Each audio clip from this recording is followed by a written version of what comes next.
Bom dia e a paz do Senhor. Nós vamos essa manhã fazer uma escola dominical diferente, mas nós não podemos deixar, mesmo nesse momento de dificuldade que o Brasil está passando, o mundo está passando, nós não podemos deixar de estar perto de Deus, de buscar a palavra de Deus, de nos aperfeiçoarmos mais na presença do Senhor. A escola dominical hoje de manhã, a nossa lição seria a lição 12. Um abraço aos meus alunos, a classe família, a classe Judá, saudade de vocês. Em breve estaremos juntos. A nossa lição seria a lição 12, é a lição 12, mordomos de Deus. É o que nós vamos tratar esta manhã um pouco sobre a mordomia para Deus. E o que é um mordomo? Cada um faça a pergunta a si mesmo. O que é um mordomo? No hebraico nós temos duas definições. A palavra masqué, que significa aquele que dá de beber, e sar, que significa cabeça. No grego é epítrofos, administrador ou superintendente da casa de outrem. Então nós vemos que o mordomo é aquele que está cuidando da casa de outrem. É uma pessoa de extrema confiança. Nós temos alguns exemplos, eu vou pegar alguns exemplos, não todos, mas alguns exemplos de mordomos citados no Antigo Testamento. O copeiro de Faraó, Neemias, que foi copeiro do rei Artaxerxes, Eliezer, que foi copeiro de Abraão, José na casa de Potifar, e depois, quando José passa a ser governador, José também tem os seus próprios copeiros. E Cusa também, que foi procurador de Herodes. Todos esses copeiros eram funcionários de extrema confiança do seu governador, do seu rei, de quem eles trabalhavam. Eles depositavam tudo que tinham nas mãos dele, inclusive Potifar. Potifar fala em Gênesis 39:4 que confiou tudo na mão de José, porque Potifar viu que José tinha a unção de Deus e tudo que José fazia prosperava grandemente. Então tudo foi colocado na mão de José. E Eliezer, a gente vê em Gênesis 24:2 que ele também era o servo mais antigo de Abraão, e Abraão deixava que ele governasse tudo. Tudo que era do Senhor Abraão estava na mão do copeiro do mordomo Eliezer. Então eles eram de extrema confiança. A gente vê que o servo, o copeiro lá de Faraó, enchia o vinho, enchia a taça e servia a Faraó. Isso quer dizer que ele proporcionava, vinho na Bíblia significa alegria. Ele proporcionava alegria ao Faraó. Ele enchia a taça, ele servia, ele proporcionava alegria a Faraó. Em Neemias, capítulo 2, versículo 1 e 3, a gente vai ver que Neemias faz uma oração antes, porque Neemias está muito triste, porque Jerusalém está desolada, Jerusalém o povo foi levado cativo, o povo do sul. As tribos do sul, levadas por Nabucodonosor, foram levadas cativos e Jerusalém está desolada. E o irmão dele chega e conta a história de como está a sua terra natal. E o coração de Neemias se entristece muito. Então ele chega e fala assim, diante de Faraó, como é que ele vai... Diante do rei Artaxerxes, como é que ele vai chegar com um semblante triste, mas ele não consegue esconder a tristeza da sua alma. E ele chega diante do rei Artaxerxes triste. E o rei questiona ele. É a primeira vez em 20 anos que ele chega lá e está triste. O rei o questiona. Mas por que você me serve hoje triste? E ele conta toda a história e nós sabemos. Então a gente vê que os mordomos, eles não podiam chegar diante do seu senhor tristes. Em 2 Crônicas 9:4, nós temos os mordomos de Salomão. E ali fala que eles eram tão bem trajados, eles tinham um ritmo tão bem educado, uma ordem que chamou a atenção da rainha. A rainha fica admirada de ver aquela organização, de ver como eles eram disciplinados, como os trajes dele como eram impecáveis. Então a gente vê que a mordomia na Bíblia não é considerado como uma função qualquer, não. Ela é um cargo alto, de extrema confiança e de muita responsabilidade. Porque se tudo desse errado, alguma coisa desse errado ao seu senhor, o mordomo seria o culpado, porque ele administrou mal. E aí nós vamos ver em Lucas 12, capítulo 42, ou Lucas capítulo 42, versículo 42 e 43. O Senhor respondeu: quem é, pois, o mordomo fiel e prudente, a quem o Senhor deixará? Este Senhor é Jesus Cristo. Deixará encarregados os demais servos da casa para lhes dar sustento no devido tempo? Bem-aventurado aquele servo a quem o Senhor, Jesus, quando vier, achar fazendo assim. Então nós vemos que todo o cristão, hoje em dia, é considerado mordomo de Deus. Ah, mas mordomo de Deus, como assim? Nós representamos agora o céu. Representamos a Cristo. E o nosso proceder vai determinar aquilo que as pessoas vão ver na nossa vida, aquilo que reflete a imagem de Cristo. O nosso texto da lição, 1 Coríntios aqui, 4:12, fala assim: que os homens nos considerem como ministros de Cristo. O que é ministro? Aí eu pergunto para vocês, o que é ministro? Alguns vão me dizer só cargos ministeriais. Está incluso nessa lista, mas não se resume só a isso. Ministro, eu peguei algumas coisas no dicionário e anotei aqui. É um auxiliar direto do mandatário de uma nação que chefia um ministério e compõe um gabinete. É um servidor, é servo, é ministrante, executador, pastor protestante, personagem a quem o servo de Estado confia a administração de um ramo da causa pública, representante de uma nação em corte estrangeira. Ministros no hebraico, nós vamos achar duas palavras para ministro no hebraico, que tem o significado de servo, servir e ministrar. Os sacerdotes e levitas eram considerados os ministros do Antigo Testamento. E no Novo Testamento, nós temos 3 termos para o termo ministro. Primeiro, ele era um servidor público.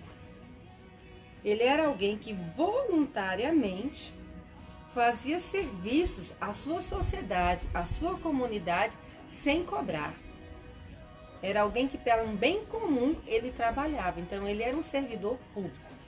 Segundo significado para a palavra ministro no Novo Testamento, é aqueles que trabalhavam nas sinagogas. Eles tinham o dever de abrir e fechar as portas da sinagoga. Eles tinham o dever de pegar os livros aos ministrantes. Eles pegavam, eles guardavam, porque no tempo das sinagogas eles não tinham a Bíblia, eles usavam rolos. Então vinham os pedaços das cartas escritas, um pedaço de um rolo, um pedaço de outro, tinha os pergaminhos, e eles ficavam à disposição dos ministrantes, de quem estava naquele dia atuando na sinagoga. O que fosse preciso, eles fariam. E o terceiro significado para ministro é o diáconos. No grego significa diáconos, e geralmente significa ministro do Evangelho. Em Hebreus, capítulo 8, versículo 2, o próprio Jesus Cristo foi chamado de ministro. Por quê? Porque ele se fez como sumo sacerdote para expiar os pecados da humanidade, daqueles a quem crê em Jesus Cristo. Então, o próprio Jesus assumiu essa função de ministro. Seguindo o versículo aqui, então, que os homens nos considerem como ministros de Cristo. Nós temos essa função de servir a Cristo. de estar diante de Deus com alegria. Mesmo que as circunstâncias da nossa vida sejam adversas, a alegria da salvação em nossas vidas, a alegria de sabermos que servimos a um Deus verdadeiro, a alegria de sabermos que o Espírito Santo está ao nosso lado em meio às dificuldades, essa não pode ser mortificada pelas dificuldades do dia a dia. Nós, como os ministros de Deus, nós temos que passar para a humanidade, para os que estão ao nosso lado, essa confiança, que mesmo que as coisas sejam adversas, Deus ainda está no controle. E há um propósito maior para tudo, mesmo que não possamos, não está na nossa compreensão, não está no nosso entender, mas sempre haverá um propósito maior. Nada sai. E nós, como ministros de Deus, nós temos que estar aptos. Ministros de Cristo é representando o reino dos céus, representando o próprio Filho de Deus. Olha que responsabilidade recai sobre os ombros de nós cristãos. E, seguindo o nosso versículo, a parte B do versículo fala assim: e dispenseiros dos mistérios de Deus. O que é um dispenseiro? Você sabe me dizer o que é um dispenseiro? Dispenseiro é um administrador, é um encarregado, ele tem essa função. No Antigo Testamento, quando a gente fala, mesmo quando a gente pega o sentido da palavra dispenseiro, é aquele que cuida da dispensa. Então, o que tinha de mais importante num palácio, na casa do Senhor? Os mantimentos. Era o que era mais difícil de conseguir, e talvez seja o que está sendo difícil de conseguir hoje no nosso dia, a dispensa, o alimento. Então, eles eram os que cuidavam da dispensa, da distribuição, da organização, para que não houvesse desperdício, para que fosse bem aplicado. Então, em Gênesis 43, versículo 16, vai nos dar esse exemplo, que o dispenseiro, o encarregado ou administrador, depende da sua tradução, é o que cuida da dispensa. Em 1 Coríntios, que é o nosso texto, está falando que é o responsável para cuidar das coisas de Deus. E em 1 Pedro 4,10, vai nos mostrar que o cristão é um administrador dos dons de Deus. Vamos ver isso aqui agora. Então, nós vamos ver o quê? Nesse versículo, só nesse primeiro versículo da nossa leitura diária, que os homens nos considerem como ministros de Cristo. Então, eu quero trocar essa palavra e falar assim, que os homens nos considerem como servos de Cristo e administrador dos mistérios de Deus. Olha como a coisa pesou.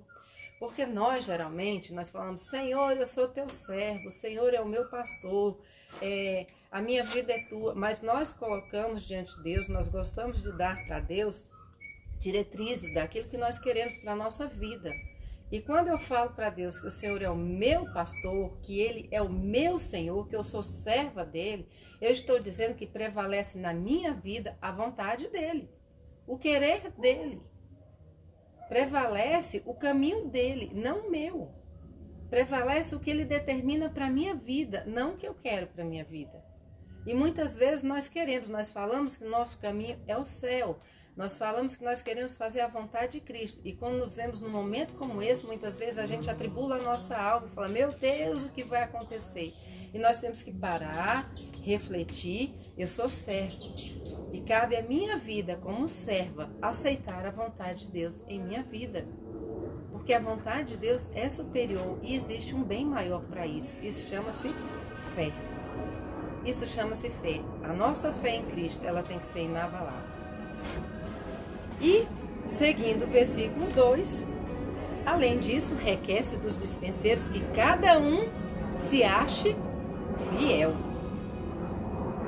Aí quando Pedro fala, porque vós sois a geração eleita, o povo adquirido, a nação santa, o sacerdócio real, para que vades e anuncieis. Então essa é a nossa função como ministro, anunciar a palavra de Cristo, anunciar esse evangelho, anunciar que Jesus Cristo salva, Jesus Cristo cura, Jesus Cristo transforma, Jesus Cristo liberta e leva para o céu, anunciar que Jesus Cristo é o Filho de Deus.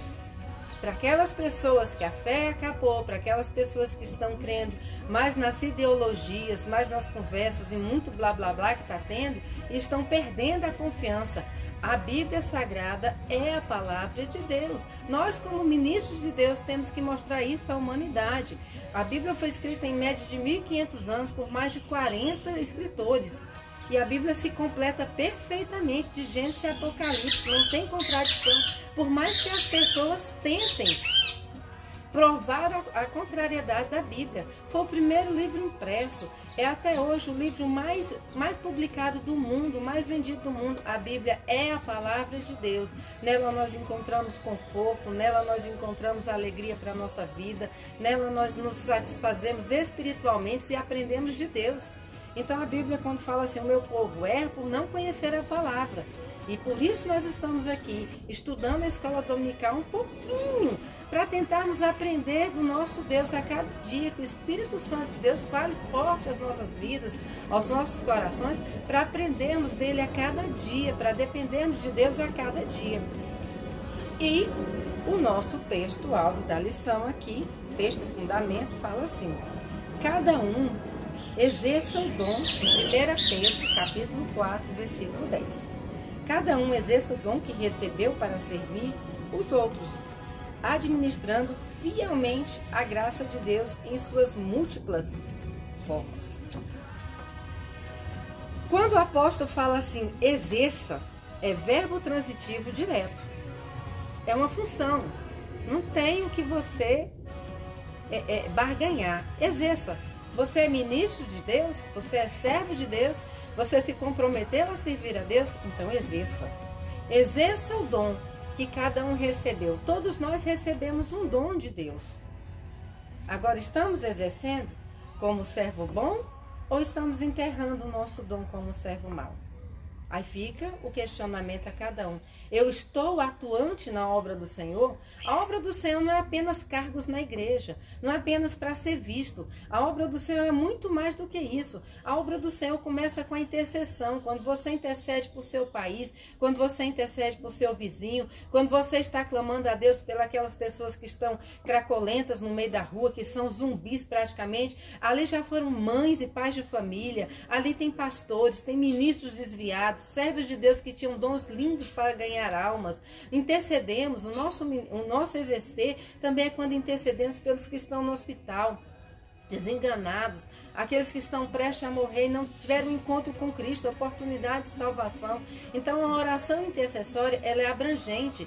Nós podemos orar daqui pela igreja perseguida na China, em outros países que não aceitam o evangelho, para que Deus possa pelejar pelo seu povo, guardar as suas almas.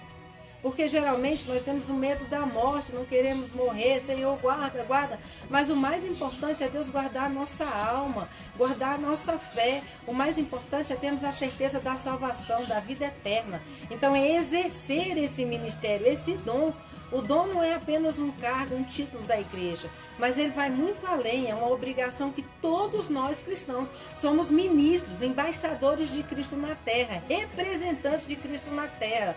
Aí o Cristo pergunta em Lucas, eu vou achar ministros fiéis, mordomos fiéis, servos fiéis, eu e você estamos sendo fiéis a Deus?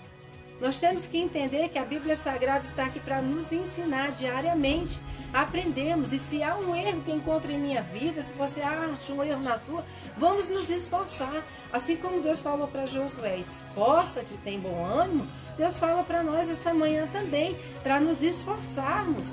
É o meu melhor, é o que eu posso dar de melhor, não é a perfeição, porque somos seres humanos, somos limitados, nós passamos por muitas divergências de sentimentos, principalmente nós mulheres, que os nossos hormônios sobem e descem, é uma loucura. Então um dia nós estamos tristes, de manhã nós já estamos alegres, e aquela euforia é uma divergência de sentimentos muito grande. Mas nós temos que depositar essa fé. E em meio a esse turbilhão de sentimentos, de medo, de muitas vezes que nos falta a fé, eu gosto sempre e cito sempre o pai daquele menino lunático. Que os discípulos foram lá, passaram a noite tentando expulsar e não conseguiram, e o demônio jogava o menino no fogo, se debatia, uma luta, uma tribulação a noite toda. Quando Jesus desce do monte, da vigília de oração, ele clama, Senhor, acrescenta a minha fé. E muitas vezes nas nossas vidas nós temos que clamar, Senhor, acrescenta a minha fé, para que eu seja um mordomo fiel, para que eu seja um servo fiel, para que eu esteja neste mundo como luz, dando paz nas trevas, aqueles que estão desenganados, desesperados, mas que eu tenho uma palavra de fé, uma palavra de ânimo, uma palavra de conforto, que nós possamos ser esses mordomos fiéis, exercendo o nosso dom, que o nosso dom é levar a Cristo. A paz, o amor de Deus, não é nos gloriar, como eu vejo pessoas falando, porque fulano, porque aconteceu, porque a mão de Deus pesando, não. O mordomo está para cuidar dos dons de Deus, das bênçãos de Deus, para distribuir para a humanidade. Nós temos essa obrigação. A Bíblia nos diz que nós não fomos colocados como juízes sobre os nossos irmãos. Não é essa a obrigação do mordomo. A obrigação do mordomo, do servo, é distribuir os dons, é distribuir alimento, para refrigério das almas, para a salvação de almas, para o conforto daqueles que estão desanimados. Esse é o serviço da mordomia cristã. Então nós temos que pôr em atividade, cumprir os nossos deveres e obrigações quanto a esse cargo. E a palavra dom. A palavra dom, ela significa dádiva, presente. Nós vamos pegar os dons, eu não vou me aprofundar nesse assunto, eu só vou citar. Nós vamos pegar os dons em 1 Coríntios 12, do 4 ao 6, vai falar sobre a diversidade dos dons. 1 Coríntios, capítulo 12, versículo 4 ao 6. Ora, os dons são diversos, mas o Espírito é o mesmo. É o mesmo Espírito Santo que capacita a todos nós. E também a diversidade no serviço, a variedade de serviço. Aquele que intercede, aquele que vai e prega, aquele que põe a mão no arado, aquele que ara a terra, aquele que põe a semente, aquele que colhe, aquele que rega, aquele que cuida. Então há diversidade de dons. Mas o Senhor é o mesmo, servimos ao mesmo Deus. E há diversidade nas relações, mas é o mesmo Deus e é Deus quem opera em tudo e em todos. É Deus quem opera. Então nós vamos ver que há diversidade. Possa ser que um dom tenha destaque. O dom do pregador, ele tem um destaque. Muitas vezes o dom do que intercede não tem um destaque, não é visto. Mas o dom do que está pregando, distribuindo folhetos na rua, muitas vezes ele não é visto. Mas o dom do que canta louvores, intercede, ele é visto. Pode não ser visto pelos homens, mas saiba que o seu dom é visto por Deus. E nada do que fazemos, nada, fica em vão diante de Deus. A Bíblia diz que até um copo d'água que a gente dá um pequenino é digno de galardão. Então, tudo que fazemos para Deus com o nosso coração aberto, tudo que fazemos para Deus dando o nosso melhor, o nosso esforço, é digno de galardão. E Deus está vendo, é o que interessa, é Deus está vendo. Neste momento que estamos confinados em casa, você pode ligar para um parente, dar uma palavra de conforto, você pode mandar para as mensagens no WhatsApp, no Instagram, mensagens de conforto, mensagens que alegrem a alma, não que coloquem as pessoas mais em desespero e em tristeza, mas nós podemos fazer esse papel de mordomia, de servir a Cristo e fazer a diferença neste país, neste momento de crise. Então os dons, eles se dividem. Dons fixos e ministeriais. Está em Efésios, capítulo 4, versículo do 11 ao 12, e em 1 Coríntios, capítulo 12, versículo 28. Dons espirituais manifestos. 1 Coríntios, capítulo 12, versículos 7 e 10. Dons de operação. Romanos, capítulo 12, versículo 6. Nós temos outros dons na Bíblia que falam o dom de hospedar, o dom de pregar, o dom de servir. Existem também os dons naturais, que nós podemos usá-los para a obra de Deus. Alguém que tem uma voz linda, uma voz melodiosa, ela pode consagrar essa voz. Alguém que tem uma aptidão para tocar instrumentos, ele pode consagrar isso a Deus. Existem os dons naturais, que de várias formas nós podemos trabalhar para acrescentar no reino de Deus. E o versículo continua falando assim: cada um exerça o dom que recebeu para servir os outros. Para que nós recebemos os dons? Para servir aos outros. O dom não é para o meu engrandecimento. O dom não é para ninguém ser melhor, bam, bam, bam, porque fulano é usado, porque pregou, porque orou, porque foi curado leproso, porque o mar se moveu, o céu se abriu. Não, o dom é para servir, é para um bem maior, um bem comum. Não é para engrandecimento próprio, porque o dom não é nosso, o dom é de Deus. E Deus manifesta o dom em quem quer, na hora que quer e como Ele quer. O dom não é nosso, não somos donos de nada. Mas Deus manifesta nas nossas vidas por misericórdia, quando nos colocamos na posição. Quando nos colocamos na posição. Então, o dom que Deus nos dá é para servir aos outros, é para um bem maior. Administrando, voltamos de novo, encaixamos com o versículo de Coríntios, né? Como administrador, como dispenseiros, fielmente a graça de Deus, em suas múltiplas formas. Ai, como que é isso? Como que nós, meros mortais, Deus nos coloca uma responsabilidade tão grande. A Bíblia diz que os anjos queriam pregar esse evangelho e foi colocada a igreja de Cristo. Então nós, meros mortais, seres humanos, dotados de nossas falhas e incapacidades, passamos a ter esse encargo diante do universo. Nós representamos o Deus Criador, o Deus soberano. Representamos Jesus Cristo aqui na terra. E eu pergunto para você e para mim, como nós estamos representando? Como as pessoas olham para nós? Nós somos mordomos, bons administradores? Nós somos servos de Deus? As pessoas olham para nós e veem Cristo em nossa vida? Vê a diferença? Pelo menos as pessoas olham para nós e veem o esforço que estamos tentando servir a Cristo, tentando ser melhor? Como nós estamos sendo dispenseiros na casa de Deus? E olha assim, que nós temos que administrar fielmente. Olha que está falando de novo sobre fidelidade. Como Deus vai cobrar a nossa fidelidade?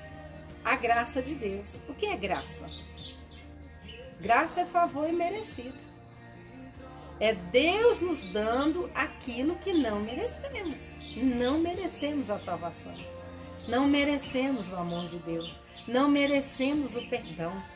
Não merecíamos que Jesus tivesse morrido na cruz para nos salvar.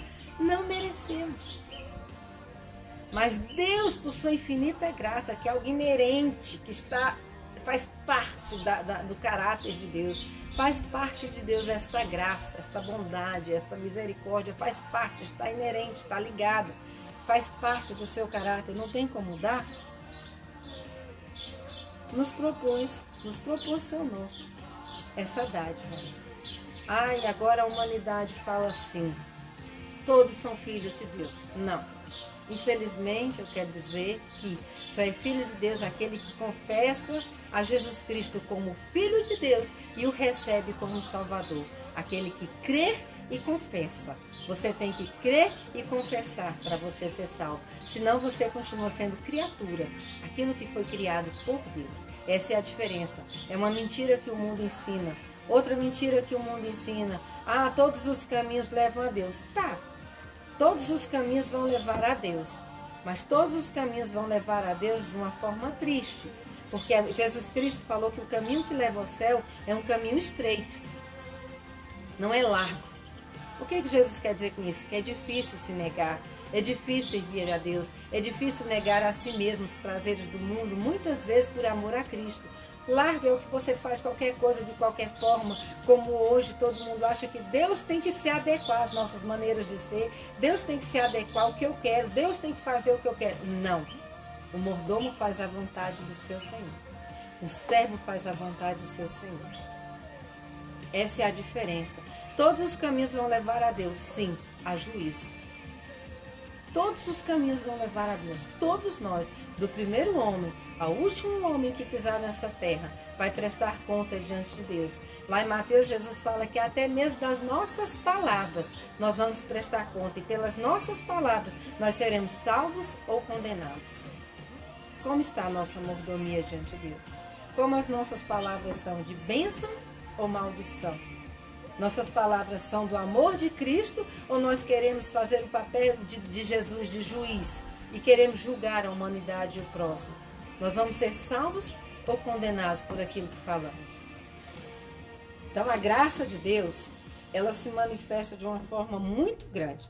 Deus revelou sua bondade e graça ao demonstrar misericórdia a favor por todos os homens, porque Deus amou o mundo de tal maneira. Amou o mundo. Ele não disse que amou uma parcela, ele não disse que amou só os intelectuais, os bonzinhos, aqueles que procuram ser melhores que os outros. Não, ele amou a todos. De uma forma que o amor de Deus não é maior ou menor por A ou B, mas ele amou a todos. E através de Jesus Cristo, pagando o preço por nossos pecados na cruz. Aí o versículo segue. Que deu seu Filho unigênito. A graça de Deus é tão grande, a justiça de Deus é tão grande, que o pecado do homem, quando separa o homem de Deus, Deus tem que providenciar uma forma de ligar, de construir esse elo novamente. E essa forma de ligar, a justiça de Deus é tão grande que ele não pode barganhar, como o brasileiro gosta de ter esse jeitinho, não. Então a justiça de Deus providencia um meio de religar ao homem a ele. E essa forma que Deus achou, de uma forma tão forte, de uma forma tão genuína, tão verdadeira, é ele entregando seu próprio filho para morrer na cruz, preço de sangue. A graça de Deus, a gente não entende. Talvez esteja muito além da nossa compreensão o valor desse sacrifício.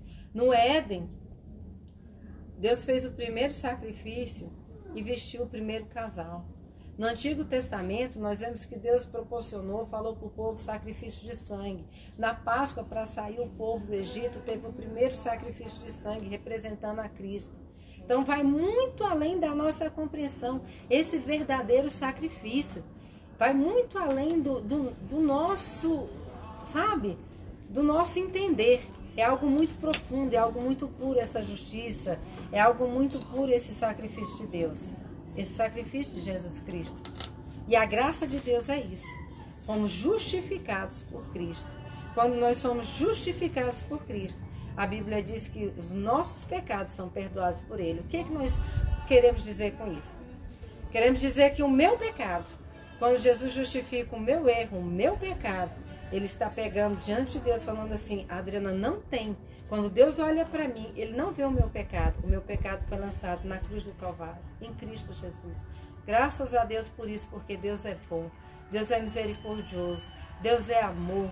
Deus nos ama de uma tal forma que nos coloca uma responsabilidade, uma confiança muito grande de representá-lo aqui na terra.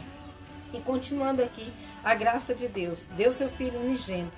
Agora, a graça de Deus também é salvação e santificação. A todos que pela fé, é um sentimento que você não explica, confiam em Jesus Cristo como Salvador, para que todo aquele que nele crê, você tem que crer para ser salvo, tem a vida eterna. Só existe dois caminhos, céu ou inferno, porque Deus amou o mundo, toda a humanidade, que deu o seu Filho unigênito, Jesus Cristo, para morrer na cruz do Calvário, morte de cruz, para que diante de Deus nossos pecados fossem perdoados, para que todo aquele, toda a humanidade, todos nós que creem em Jesus Cristo, receba a salvação. Não é por merecimento, não é porque eu faça sacrifícios, jejuns, ou me pregue na cruz, ou suba escada de joelho, ou faça boas obras. Não, nada disso compra a salvação. Salvação é um ato de fé, é confiança, é crer em Jesus Cristo. É só assim que nós vamos ser salvos, vamos ganhar a salvação. Crer para termos a vida eterna. Então, que esta manhã, essas palavras simples, de graça, que nós estamos falando, de amor, de perdão, de mordomia, ela possa fazer a diferença nas nossas vidas. Possamos meditar e pensar diferente, como representantes de Cristo na terra. Que Deus possa olhar do céu para as nossas vidas e falar, você é um servo fiel. Você multiplicou os seus dons. Você, irmão, você, irmã, está fazendo da sua melhor forma, está agindo da melhor maneira possível. E se não sabemos como agir, se não sabemos como pensar, vamos clamar. Deus me direciona no caminho, direciona o meu pensamento, direciona minhas palavras, direciona o meu andar, direciona. Nós temos o Espírito Santo de Deus, a graça, a dispensação da graça, a dispensação do Espírito Santo. Ele está aqui para confortar, para salvar, para transformar os corações. O Espírito Santo de Deus, o próprio Deus está aqui ao nosso lado. Se você não vê, creia pela fé, sinta a presença dele, busque a ele. Nós temos que cada dia nos achegarmos a Deus. Os dias são maus? São, mas nós temos o próprio Deus ao nosso lado. Que possamos ser mordomos fiéis, mordomos que levem essa palavra de conforto, mordomos que o Deus se alegre em olhar e dizer: vocês são bons representantes do reino de Cristo na terra. Que Deus abençoe a cada um. Que Deus alegre o coração de cada um, que Deus conforte a cada um, que Deus nos ajude a sermos melhores para Ele, para o Reino a cada dia, que Deus nos ajude neste momento de dificuldade que o país, que o mundo está passando. Se o desespero bater, vamos fazer como o pai do lunático: Senhor, acrescenta a minha fé, me dá a paz, me ajuda a confiar. Se a tribulação vier em nossas vidas, se bater nas nossas portas, vamos confiar. Deus está ao nosso lado e as nossas almas, os nossos espíritos estão guardados por Deus. Amém. Que Deus abençoe a todos.